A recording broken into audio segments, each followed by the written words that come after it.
জমিয়ে শীত পড়ে গেছে, একটু পিঠে পুলি না খেলে হয় বলুন? তাই আজকে বানানো হচ্ছে দুধ পুলি পিঠে। প্রথমে একটু মণ্ড নিয়ে এরকম আলতো হাতে প্রেস করে করে গোল করে নিতে হবে।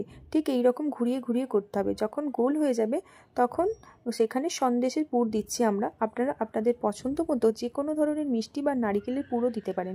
পুরটা দেওয়ার পর এইরকম আলতো হাতে হালকা করে পিঠের মুখটা বন্ধ করে নিতে হবে, চেপে চেপে বন্ধ করতে হবে। তারপর হালকা করে প্রেস করে অবশিষ্ট পিঠে মানে পুর বাদে যে পিঠেটা পড়ে আছে সেইটা এইরকমভাবে মুড়ে দিতে হবে এবং মুড়ে দিয়ে সুন্দর একটা পিঠের মিষ্টি শেপ দিতে হবে। দেখুন পিঠেটা কত সুন্দর দেখতে হয়েছে। এভাবে করলে কি হয়, পিঠেগুলো ভেঙে যায় না এবং একটার পর একটা পিঠে যখন মানে হাঁড়িতে চাপিয়ে সেদ্ধ করা হয় তখন পিঠেগুলো একটাও ভাঙে না, সব ঠিকঠাক থাকে। দেখুন এইভাবে কতগুলো পিঠে বানিয়েছি। শীতের সন্ধ্যায় আমাদের বাড়ির সবাই এইরকম দুধ পুলি পিঠে খেতে খুব ভালোবাসে। ম্যাক্সিমাম পিঠে প্রায় আমি নিজেই বানিয়েছি।